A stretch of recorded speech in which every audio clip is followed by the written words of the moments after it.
You walk past their bedroom. The door is open. The bed is made. Everything is exactly where they left it. And you realize they're not coming back. Not really. Not in the way that matters. And suddenly, the house that once felt too small now feels impossibly empty.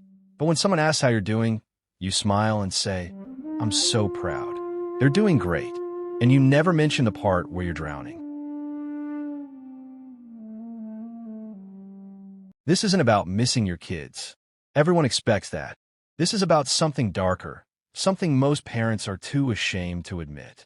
It's the sudden, devastating realization that you built your entire identity around being someone's parent. And now that the daily work of parenting is done, you don't know who you are anymore. Empty nest syndrome isn't just sadness. It's an identity crisis wrapped in grief, tangled with guilt, and suffocated by silence. Because you're supposed to be happy for them. You're supposed to celebrate their independence. And you do. But underneath that pride is a question that terrifies you. What am I for now? Let's be clear about what's really happening. For 18, 20, maybe 25 years, your life revolved around them. Every decision filtered through what's best for the kids. Every sacrifice justified by "they need me." Every exhausting day made meaningful by "I'm building their future." You gave up the career you wanted. You postponed your dreams. You stayed in the marriage that wasn't working because breaking up the family felt cruel. You moved to the better school district.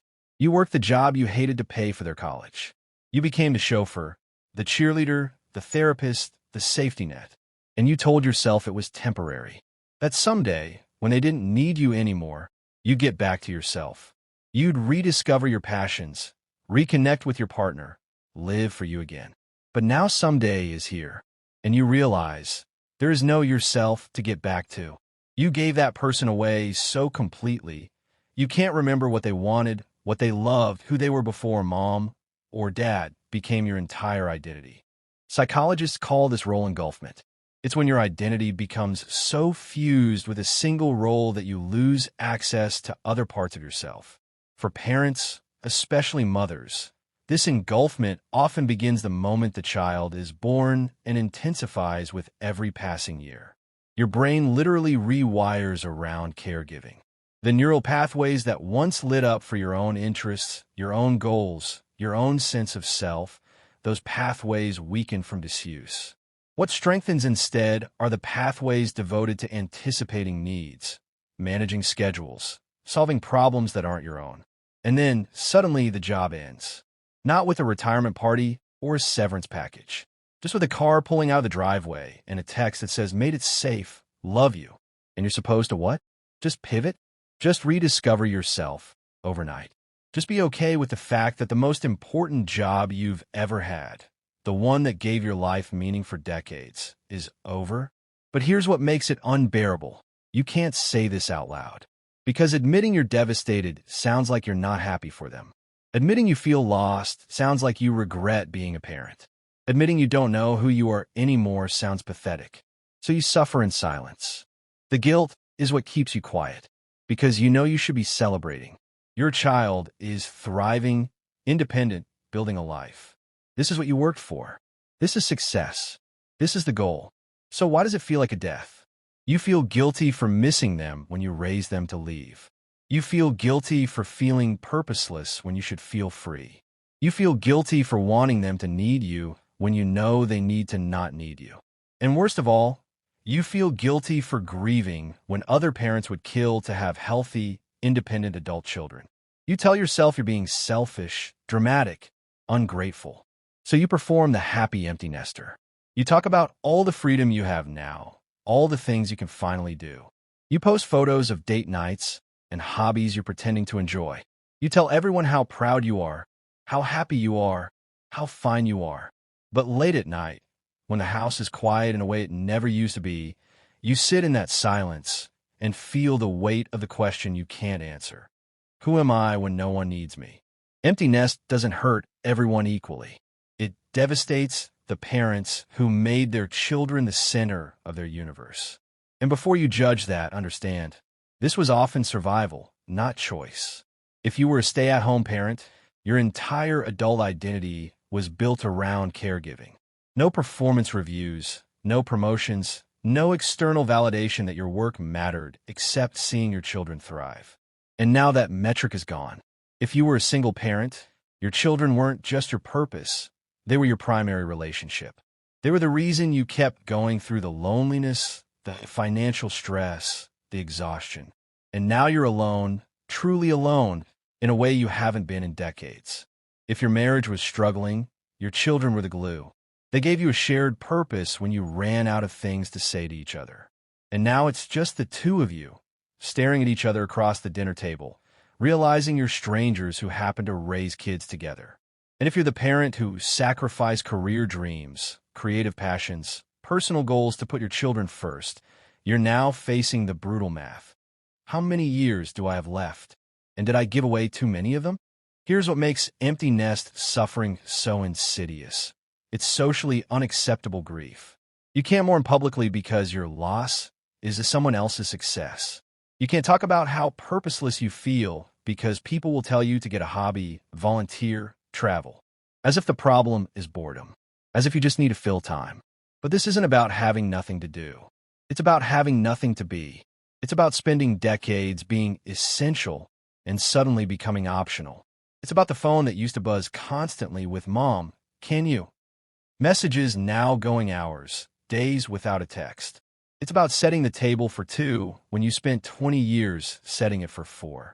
It's about cooking meals no one's coming home to eat. It's about cleaning a house that stays clean because no one's there to mess it up. It's about the silence that used to feel like peace, but now just feels like absence. And you can't explain this to people who haven't been through it. They see your freedom.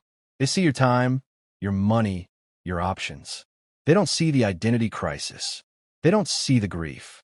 They don't see the terrifying question that keeps you up at night. Did I give them everything and keep nothing for myself? For many parents, empty nest reveals another devastating truth. Their marriage only worked when it revolved around the kids. For years, maybe decades, you had a shared project, raising children. You talked about their schedules, their problems, their futures. You made decisions together about schools and rules and consequences. You were a team, even if you weren't in love anymore. But now the project is done, and you're sitting across from someone you're not sure you know anymore. Someone you're not sure knows you. Someone who maybe never really did, because parent you took up so much space, there was no room for person you. And the silence between you is deafening. Because without the kids as conversational filler, you realize you have nothing to say. Without their activities as social glue, you have nowhere to be together. Without their needs as distraction, you have to face the uncomfortable truth. This relationship might have ended years ago, but you stayed for them.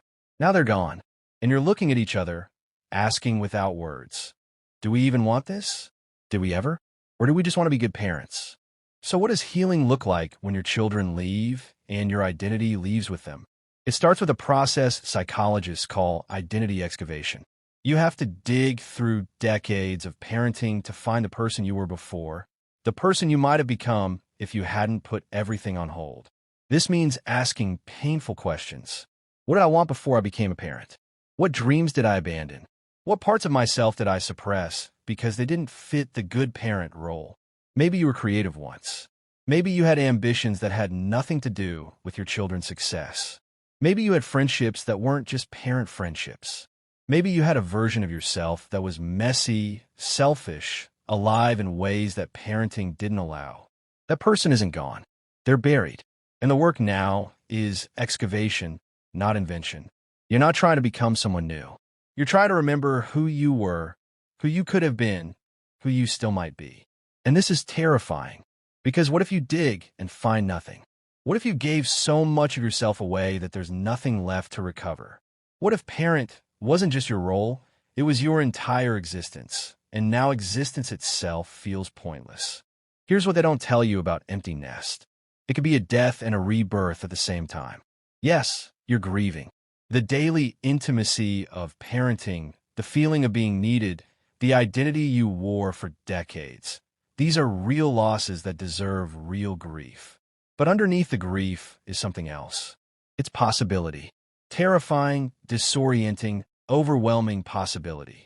Because for the first time in decades, your life is yours. Not in the selfish way people judge you for wanting, but in the human way everyone deserves.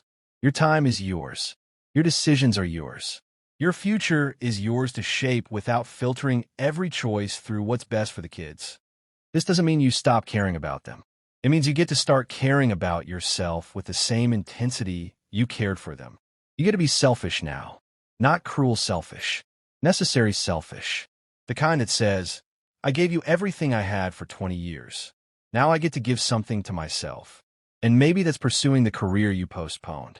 Maybe it's traveling to places they never wanted to go. Maybe it's rediscovering creativity, passion, solitude. Maybe it's just learning to sit in silence without feeling like you're failing because you're not taking care of someone. So if you're an empty nest parent suffering in silence, here's what you need to hear. Your grief is valid. You're not being dramatic. You're not being selfish. You're not failing to celebrate your children's independence. You're mourning a version of yourself that only existed in relationship to them. And that's a real death that deserves real tears. Your identity crisis is normal. After decades of being someone's everything, feeling like no one's anything is disorienting. It doesn't mean you did something wrong. It means you gave fully, maybe too fully. But that was love, even if it cost you yourself. Your marriage struggles are common. If your relationship only worked when it revolved around the kids, that's not a failure. That's information. And what you do with that information, whether you rebuild or walk away, is a choice you're finally allowed to make for yourself. And your fear of the future is understandable. Starting over at 50, 60, 70, when you've spent decades being one thing and now have to figure out how to be something else, that's terrifying. But it's also an opportunity most people never get. Because most people never loved something so much they lost themselves in it. Most people never committed so fully to another person's well-being that their own well-being became invisible. You did that, and it was beautiful, and it was devastating, and now it's over. The house is quiet now, and it will stay quiet. They're not coming back to live here, not really. They'll visit, sure. Holidays, weekends, when life gets hard and they need you again for a moment. But the daily work of parenting, the work that defined you, that gave you purpose, that made you essential, that work is done. And you did it well.